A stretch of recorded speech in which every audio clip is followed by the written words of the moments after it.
Hello everyone, welcome to my channel discover study with me Preeti बोरा।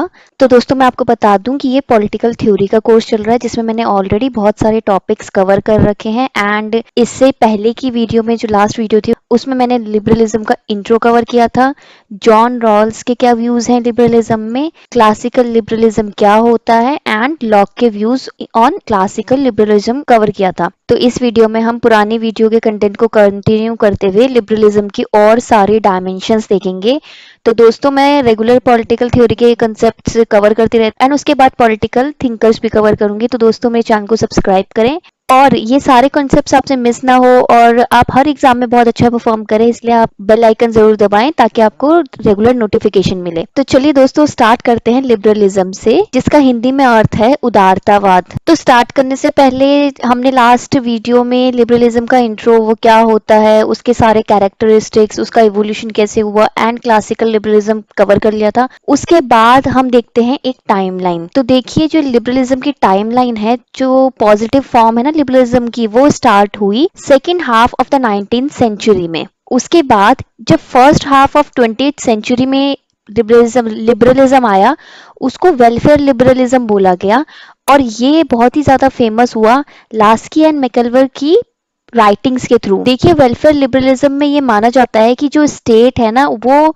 होती ही इसलिए है ताकि वो इंडिविजुअल पर्सनालिटी की डेवलपमेंट में हेल्प कर सके और जो मार्केट है उसको रेगुलेट कर सके। मतलब सोशल वेलफेयर वाला जो नोशन है वो वेलफेयर लिबरलिज्म में कवर होता है। अब बात कर लेते हैं second half of the 20th century. इसमें एक चीज है नियो लिबरलिज्म, जिसमें मैंने आपको लास्ट वीडियो में बताया था कि जो नियो लिबरलिज्म है वो क्लासिकल लिबरलिज्म की ही फॉर्म है, जो कि पोस्ट वॉर के बाद जो अर्ली डेज थे उसमें गवर्नमेंट बहुत ज्यादा इंटरफेयर कर रही थी लोगों की लिबर्टी के साथ, बिकॉज उनको जो वॉर डिस्ट्रक्शन था उससे फाइट करना था। और ये आया writings of Hayek, Nozick and Rawls के थ्रू। इसने डिमांड की कि फ्रीडम होनी चाहिए और ऑटोनॉमी होनी चाहिए इंडिविजुअल की, और स्टेट का ये जो इंटरफेरेंस है वो बहुत कम कर लीजिए आप इंडिविजुअल की लाइफ में एज वेल एज इकोनॉमी की लाइफ में। उसके बाद जो रॉबर्ट डेल है उनका प्लूरलिज्म आया 1950s से और 1960s के बीच में। तो दोस्तों प्लूरलिज्म क्या होता है? तो देखिए प्लूरलिज्म एक कंडीशन या फिर कोई सिस्टम हो सकता है जिसमें दो या दो से ज्यादा स्टेट, ग्रुप्स, प्रिंसिपल या फिर अथॉरिटी को एग्जिस्ट करते हो, यानी कि एक से ज्यादा अथॉरिटी जब साथ में एग्जिस्ट करती है बिल्कुल कोऑपरेटिव मैनर में, तो उसको प्लूरलिज्म कहते हैं। उसके बाद माइकल वॉल्जर, सैंडर्स, इन सब का आया कम्युनिटेरियनिज्म। तो कम्युनिटेरियनिज्म में एक चीज आती है 1970s में आया। इसमें कोई भी एक्शंस वो ये नहीं मानते कि इंडिविजुअल बेस्ड होते हैं, बल्कि वो मानते हैं कि जो इंडिविजुअल है वो अकेले एग्जिस्ट नहीं कर सकते, उनका जो एग्जिस्टेंस है वो सोसाइटी के साथ ही अटैच्ड माना जाता है एंड कम्युनिटी में ही उनकी जो एग्जिस्टेंस है वो पॉसिबल है। इसलिए वो सपोर्ट करते हैं कलेक्टिव लिबर्टी को, कलेक्टिव एक्शंस को। तो दोस्तों आगे बढ़ते हैं हम पॉजिटिव लिबरलिज्म की ओर। तो जो पॉजिटिव लिबरलिज्म है वो कैसे आया? वो जब क्लासिकल लिबरलिज्म था उसी ने ही डायरेक्ट किया पॉजिटिव लिबरलिज्म को। और जैसे मैंने अभी टाइमलाइन में इधर कवर भी किया है कि पॉजिटिव लिबरलिज्म 19th सेंचुरी में सेकेंड हाफ में आया, और ये आया जो John Stuart Mill and T H Green की राइटिंग्स से के द्वारा। तो मतलब आप जब भी कोई आंसर लिखे और पॉजिटिव लिबरलिज्म आए तो आपको ये दोनों प्रोपोनेंट्स को मेंशन करना है। इसमें माना जाता है कि स्टेट नेसेसरी इविल तो है ही है, लेकिन वो एक इंस्टीट्यूशन की तरह भी एक्ट करती है ताकि जो इंडिविजुअल की प्रोग्रेस, मतलब जो इंडिविजुअल का सेल्फ डेवलपमेंट वाला आइडिया है, उसके रास्ते में कोई भी बाधा या हिंड्रेंस ना आए। देखिए मैंने जब लिबर्टी आपको पढ़ाया था उसके बाद मैंने एक कंसेप्ट कवर किया था पॉजिटिव एंड नेगेटिव लिबर्टी, और ये आया था ईसा बर्लिन की book two concepts of liberty के द्वारा, positive liberty and negative liberty. और मैंने उसकी आपको एक एक्रोनिम भी बनाई थी IOS, यानी कि जो एप्पल में यूज होता, आई मतलब इंडिविजुअल के राइट, ठीक है, ओ का मतलब यह है कि अदर्स, और इसमें एस का मतलब है समथिंग। और मैंने आपको लिबर्टी में एक ट्रिक याद कराई थी IOS। इसमें मैंने ये बोलता कि जो लिबर्टी है उसको तीन एस्पेक्ट्स में देखते हैं कि इंडिविजुअल कुछ भी कर सकता है, कैन डू समथिंग, और उसमें जो अदर्स हैं वो हिंड्रेंस पैदा नहीं करेंगे। तो जो नेगेटिव लिबर्टी है वो ज्यादातर फोकस्ड होती है इस वाले में कि कोई भी हिंड्रेंस पैदा नहीं करेगा, लेकिन जो पॉजिटिव लिबर्टी है वो उसका मेन फोकस होता है कि सब कुछ करने में। और इसमें इनका ये माना जाता है कि जो स्टेट है ना वो एक फैसिलिटेटर है, कि मतलब वो हम जो कुछ भी काम करते हैं वो उसको फैसिलिटेट करते हैं, और स्टेट जरूरी है ताकि हम अपने राइट्स इंजॉय कर सके। लेकिन नेगेटिव लिबर्टी में ये बोला जाता है कि आप कुछ भी कर सकते हैं, आपको कोई रोकेगा नहीं। और ये कॉन्सेप्ट अगर आपको इन दोनों में डिफरेंशिएशन है वो अच्छे से कवर कर, मेरा वो पॉजिटिव वर्सेस नेगेटिव लिबर्टी वाली वीडियो आप एक्सेस कर सकते हैं। और जो ये पॉजिटिव लिबर्टी वाला जो कंसेप्ट है वही डेवलप हुआ पॉजिटिव लिबरलिज्म में। अब बात करते हैं मॉडर्न लिबरलिज्म की। तो देखिए मॉडर्निटी का क्या मतलब है। मॉडर्निटी का मतलब यही नहीं है कि सिर्फ आप अपना टायर या फिर अपनी हैबिट चेंज कर लो, बट इसका एक्चुअल मतलब होता है कि awareness, enlightenment and personal and mental development. तो ये डेवलप हुआ था 20th सेंचुरी में, writings of John Stuart mill, TH. Green. तो मतलब पॉजिटिव और इसके दो तो कॉमन है, देन कैंट एंड हॉबहाउस, ये दो भी ऐड हो गए, ठीक है, इन चारों की राइटिंग्स के थ्रू। और इसमें जो सबसे अच्छी बात थी उसमें ये बोला था कि जो लिबर्टी है और जो ह्यूमन बीइंग है उनमें एक अफर्मेटिव रिलेशन है, मतलब कि ये तो मतलब नीड है ही। और क्योंकि जो ह्यूमन बीइंग है उसके पास एनलाइटमेंट है तो उसके पास रीजनिंग है, रैशनल उसका माइंड है, तो वो कुछ भी सोच सकता है, उनको समझ है, अवेयरनेस है। और इसी के बेसिस पे इंडिविजुअल जो है ना वो अपनी चॉइसेस चूज कर सकता है। मतलब इंडिविजुअल को ही राइट है कि वो अपनी चॉइसेस चूज करे, और कोई उस पर इम्पोज नहीं कर सकता जबरदस्ती कि आप ये चूज करो। इससे आता है एक क्राइटेरिया कि जो मैन है वो प्रोग्रेसिव हो सकता है, और उसके पास अनलिमिटेड पावर है, अनलिमिटेड पोटेंशियल है अपनी सेल्फ डेवलपमेंट की, और ये उनको अलाउड भी है। लेकिन एक कंडीशन है कि वो किसी और पर्सन की जो राइट्स हैं उनको एंडेंजर नहीं करेंगे, मतलब औरों को हार्म नहीं पहुंचाना है। और तो इस वाले लिबरलिज्म में स्टेट को ज्यादा पावर दिए जाते हैं ताकि वो डिस्ट्रीब्यूटिव जस्टिस के जो एम है ना उसको पूरा कर सके। अब डिस्ट्रीब्यूटिव जस्टिस मैंने बताया था, सोशल प्लस इकोनॉमिक जो जस्टिस होता है उसको डिस्ट्रीब्यूटिव जस्टिस बोलते हैं। और इससे क्या बन के आती है, एक वेलफेयर स्टेट। फिर इसमें जो इमैनुअल कैंट है ना उन्होंने डिफेंड किया था इंडिविजुअल की ऑटोनॉमी को, इंडिविजुअल के जो राइट्स हैं, और उन्होंने ये व्यू दिया था कि जो इंडिविजुअल है सब बराबर है अपनी कैपेसिटी में, कि उनको इक्वल समान रूप से ऑटोनॉमी मिले। और इसके पीछे जो मॉरल उनकी रिस्पॉन्सिबिलिटी और ह्यूमन की जो डिग्निटी है वो वाला एस्पेक्ट्स काफी हद तक जुड़ा हुआ है। फिर जॉन स्टुअर्ट मिल ने बोला था कि ये मॉरली भी सही नहीं है स्टेट के लिए कि वो इंडिविजुअल के एक्शंस पे इंटरफेयर करे। इनफैक्ट अगर वो जो एक्शंस हैं वो इरेशनल हो या फिर इमोटिव कंसिडरेशन है, इमोशनल से लिए गए हो, क्योंकि इनमें ये बोला जाता है कि हर इंसान को बेवकूफी करने का तो हक है, लेकिन उसी हद तक कि जब तक वो दूसरों के लिए खतरा ना बढ़े, यानी कि किसी और को हार्म नहीं करना। आपने बेवकूफी करनी है आप कीजिए, अपनी लाइफ के साथ कीजिए, बट आप किसी और के लिए हार्मफुल नहीं हो सकते। और जो लिबरलिज्म का जो नोशन है जॉन स्टुअर्ट मिल के हिसाब से, ये जो कोर्शन है यानी कि जबरदस्ती वाला जो एक्शन है कि आपके पास राइट्स नहीं है, ये सब उसके बिल्कुल ही अगेंस्ट है। इवन नॉन ऑटोनॉमस एक्शन, जैसे कि ये जो पैटर्नलिस्टिक एक इंटरफेरेंस है ना। अब पैटर्नलिस्टिक का मतलब है कि पैटर्निटी से रिलेटेड। तो इसमें हम जनरली इसको डिफाइन करें तो लोग अक्सर जो हमारे घर में बड़े होते वो दो रीजन से लोगों को एक्शन लेने देते। फर्स्ट आप ही के भलाई के लिए, और दूसरा कि वो यही पैटर्न फॉलो करते आ रहे हैं पूरी अपनी जिंदगी में, मतलब हायरार्की बेस्ड है।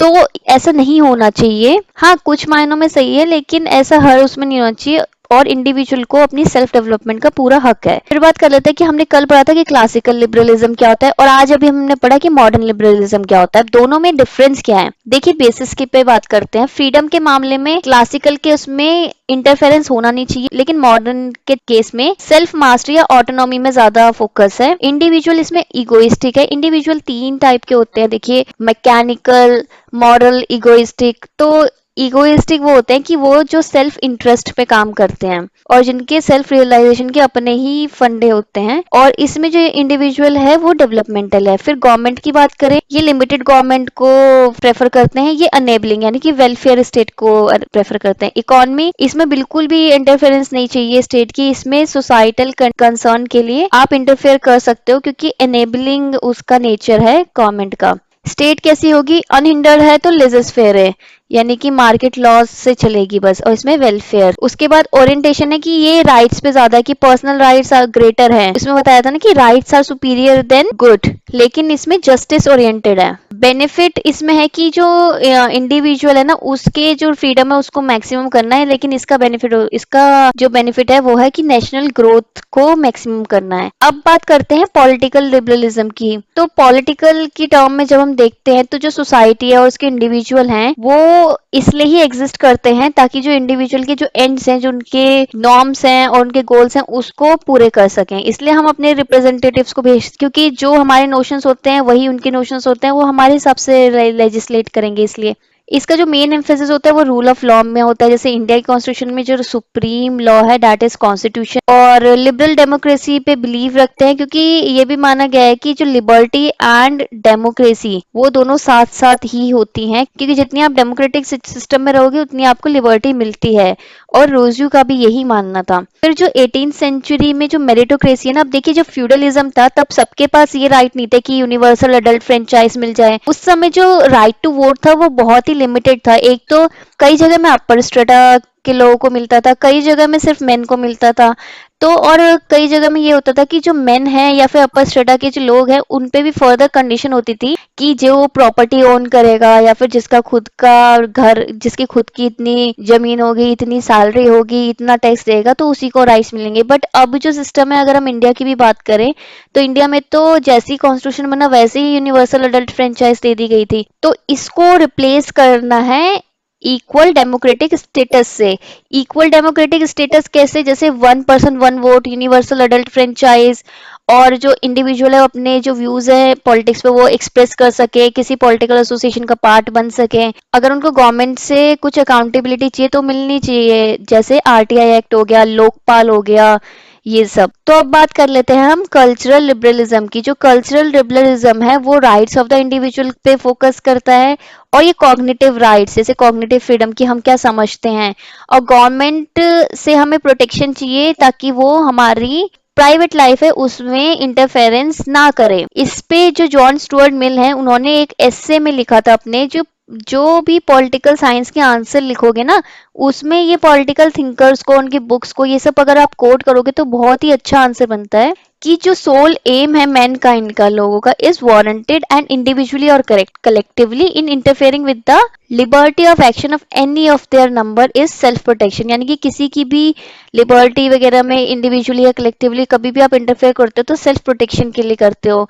और ये जो इकलौती पावर है जो कि राइटफुली एक्सरसाइज कराई जाती है over any member of the civilised community, उसकी इच्छा के बिना भी, और ताकि वो दूसरों को हार्म ना पहुंचा सके। उनके जो खुद के गॉड है, चाहे फिजिकल और मॉरल फोर्स हो, वो कोई सफिशिएंट वारंट नहीं है इस केस में। और ये बेसिकली फोकस करता है कि जो उनके पर, जैसे कल्चरली अगर हम देखें लिबरलिज्म को, कि सब जो ट्राइब्स, जैसे इंडिया के केस में देख लीजिए आप, फेडरलिज्म है। फेडरलिज्म का सबसे इंपॉर्टेंट जो क्राइटेरिया है वो है कि आपको जो राइट टू आइडेंटिटी है वो मिल जाता है, कि सबकी अपनी कल्चरल आइडेंटिटी है, चाहे वो ज्योग्राफिकल एरिया के हिसाब से हो, चाहे वो हिस्टोरिकल हो, कल्चरल ट्रेडिशन रिचुअल, सबको इक्वली रिस्पेक्ट दी जाती है। तो ये होता है कल्चरल लिबरलिज्म। आप किसी पे भी, जैसे अगर एक पर्टिकुलर स्टेट में बहुत सारे ट्राइब रहते हैं तो कोई किसी पे अनड्यू इन्फ्लुएंस नहीं डालेगा एंड कोई किसी की कल्चरल लाइफ में इंटरफेरेंस नहीं करेगा। और ये अपोज करते हैं गवर्नमेंट का regulation of their art, literature और जो उनकी अकेडमिक्स हैं।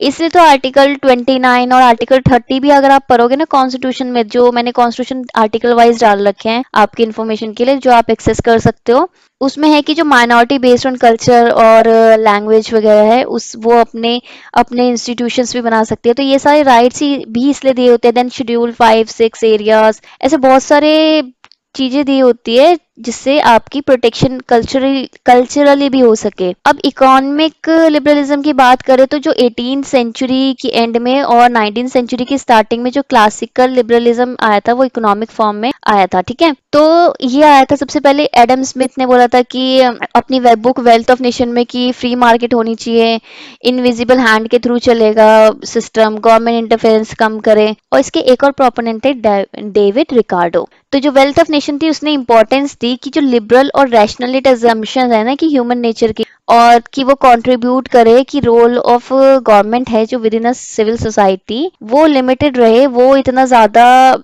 मार्केट बेसिस में इतना इंटरफेरेंस नहीं करें, क्योंकि हमेशा जब गवर्नमेंट इंटरफेरेंस करती है तो इक्वालिटी के बेसिस में करती है कि हम सोशल वेलफेयर वाली स्कीम करेंगे, और इन पॉलिसी के चलते गवर्नमेंट को बहुत सारी पावर मिल जाती है एंड उन पावर के चलते आपकी जो लिबर्टी है वो कहीं ना कहीं किसी ना किसी पॉइंट पे रिस्ट्रिक्ट हो जाती है। तो ये रीजन था। तो इकोनॉमी उन्होंने बोला था कि मार्केट फोर्सेस के हिसाब से चलेगी, और उन्होंने बोला था कि जो प्रमोट इकोनॉमिक प्रोस्पेरिटी और वेलबींग है तो वो नेचुरली होगी, एंड इनविजिबल हैंड का इसमें बहुत बड़ा रोल है। अब बात करते हैं सोशल लिबरलिज्म की। जो सोशल लिबरलिज्म है उसको दो टर्म से और बोलते हैं, new new liberalism and reform liberalism. Late 19 century में आया था और ये आया था डेवलप्ड कंट्रीज में। वेरी इंपॉर्टेंट, सबको लगेगा कि ये डेवलपिंग में आया था बट ये डेवलप्ड कंट्रीज में आया था। दूसरा, ये जो जेरेमी बेंथम का जो यूटिलिटेरियन व्यू था, अब यूटिलिटेरियन होता है कि greatest good of greatest number, यानी कि जितने ज्यादा लोगों का अच्छा हो सके, भला हो सके, वो होता है यूटिलिटेरियन व्यू। और इसलिए वो कभी कभार राइट्स के अगेंस्ट भी हो जाते हैं, और जॉन स्टुअर्ट मिल के राइटिंग्स के थ्रू। अब इसमें स्टेट इंटरवेंशन एक सोशल वेलफेयर की फॉर्म ले रही थी, और जो वेलफेयरिज्म था ना वो डिफेंड किया जाता है, उसका बेसिस होता है इक्वालिटी ऑफ अपॉर्चुनिटी, जो मैंने ऑलरेडी डिफाइन कर रखा है टाइप्स ऑफ इक्वालिटी में, डायमेंशंस में। तो वो कहते हैं कि सबको इक्वल अपॉर्चुनिटी मिलनी चाहिए। अगर जैसे कोई गरीब है, और अगर जैसे मैंने बोल दिया कि सब इक्वल है, लेकिन कोई गरीब है, वो अपॉर्चुनिटी उठा ही नहीं सकता कोई काम करने की, तो वो इक्वल कैसे हुए? तो जब ऐसा होता है तो आप एक अनेबलिंग फोर्स लेके आते हो कि मतलब उनको इक्वल बनाते हो, और सारे एक्सटर्नल मेजर्स के थ्रू। तो ये एक पॉजिटिव राइट्स है, यानी कि रीजनेबल रिस्ट्रिक्शन लगा लो आप बाकी राइट्स में। और ये जो आइडिया था ये कंसोलिडेट किया केनेशियनिज्म के द्वारा, और जो केन्स थे उन्होंने अपनी थ्योरी में एक्सप्लेन किया कि जो स्टेट है ना उसकी रिस्पॉन्सिबिलिटी होती है कि मार्केट को वो कंट्रोल करे, ताकि जो इक्वालिटी वाला नोशन है ना वो पूरा है। अब आप सोच रहे होगे कि हम पढ़ तो लिबर्टी रहे हैं लेकिन इक्वालिटी क्यों पूरा है? तो मैंने आपको पहले ही बताया कि ये जो पॉलिटिकल कंसेप्ट है कभी एक अलग उसमें डायमेंशन में मत देखा करो, दो चार के रिलेशन में ही देखा करो, क्योंकि जो ह्यूमन लाइफ है उसमें कई फैसेट में एक दूसरे का इम्पैक्ट पड़ रहा होता है। अब हम बात करते हैं नियो लिबरलिज्म या फिर नियो क्लासिकल लिबरलिज्म जो भी जिसे कहते हैं। ये मैंने लास्ट वीडियो में बोला था कि जो क्लासिकल लिबरलिज्म है वो बाद में नियो लिबरलिज्म की फॉर्म में आया, जब जब वर्ल्ड वॉर्स जब खत्म हो रहे थे तो गवर्नमेंट तो जो स्टेट था वो बहुत इंटरफेरेंस कर रहा था लोगों की लाइफ में एंड इकोनॉमी में। और जैसे जब नए नए राइट्स आए एंड ग्लोबलाइजेशन आया तो उस समय ये एमर्ज हुआ। इन्होंने बोला कि जो अनरेगुलेटेड मार्केट कैपिटलिज्म है ना वो आना चाहिए, और इंडिविजुअल ऐसे हों जो कि फ्री हो और ऑटोनॉमस हो, यानी कि अपने हिसाब से काम कर सकें, क्योंकि जो इंडिविजुअल है ना वो अपनी हेल्प खुद कर सकता है। और एंटरप्रेन्योरियलिज्म पे इसका ज्यादा फोकस था, और in place of Naini state की हमें बार बार स्टेट बताते रहे हमें क्या करना है, तो ऐसे ना इनोवेशन रुक जाता है। तो इनोवेशन को बढ़ाने के लिए एंड इकोनॉमी को फर्दर आगे करने के लिए ये आया था। तो एंड्रू हेवुड एक पॉलिटिकल थिंकर्स है जिन्होंने ग्लोबल डेमोक्रेसी पे काफी बुक्स लिखी हैं एंड पॉलिटिकल थ्योरीज पे भी लिखी हैं। तो उन्होंने बोला था कि जो मार्केट है ना वो मॉरली एंड प्रैक्टिकली बड़ी है गवर्नमेंट से, और बाकी जो पॉलिटिकल कंट्रोल है ना इसलिए न्यू लिबरलिज्म उसको अगे अपोज करते हैं, क्योंकि जो मार्केट का कॉन्सेप्ट है उनके लिए वो ज्यादा बड़ा है एज कंपेयर टू गवर्नमेंट। अब इसके कैरेक्टरिस्टिक्स क्या हैं?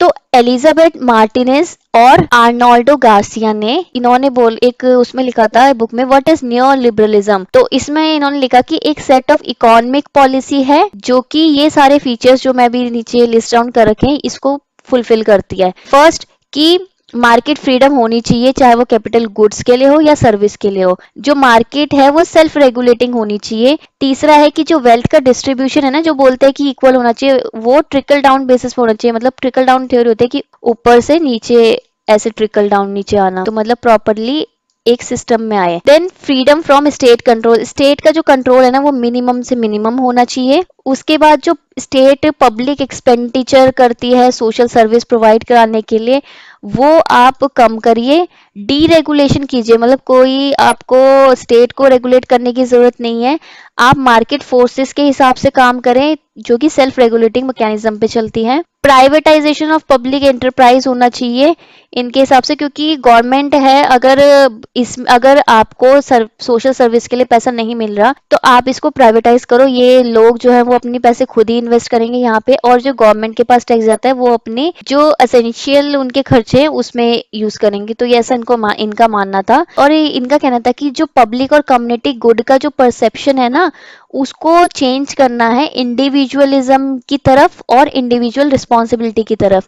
कि मतलब ऐसा बनाना है कि आपको किसी की जरूरत नहीं है, आपको खुद कुछ करना है, एंड आपके जो राइट्स हैं प्लस आपके फ्रीडम्स हैं वो कितने इंपॉर्टेंट है फर्स्ट। और इंडिविजुअल रिस्पॉन्सिबिलिटी की आपको खुद ही अपनी रिस्पॉन्सिबिलिटी लेनी है, स्टेट इंटरफेयर नहीं करेगी, आपको अच्छे तरीके से खुद ही मार्केट चलानी है। तो दोस्तों वीडियो खत्म होने से पहले मैं बताना चाहती हूँ कि मैंने ऑलरेडी पॉलिटिकल थ्योरी के कोर्सेज के साथ साथ पॉलिटिकल इंडियन पॉलिटी का भी एक कोर्स बना रखा है, जिसमें ऑलरेडी मैंने 61 वीडियोस कवर कर रखी हैं, तो आप उसको भी रेफर कर सकते हैं। एंड काफी आर्टिकल वाइज है सारी चीजें, तो आपको अच्छे से समझ में आएगी, एग्जाम फोकस्ड है वो। तो चलिए दोस्तों, थैंक यू, एंड इस वीडियो को मेरी लाइक करें, कमेंट करें, शेयर करें एंड सब्सक्राइब जरूर करें, और शेयर प्लीज करिएगा ताकि सबके पास इसकी रीच आए। And bye, have a nice day.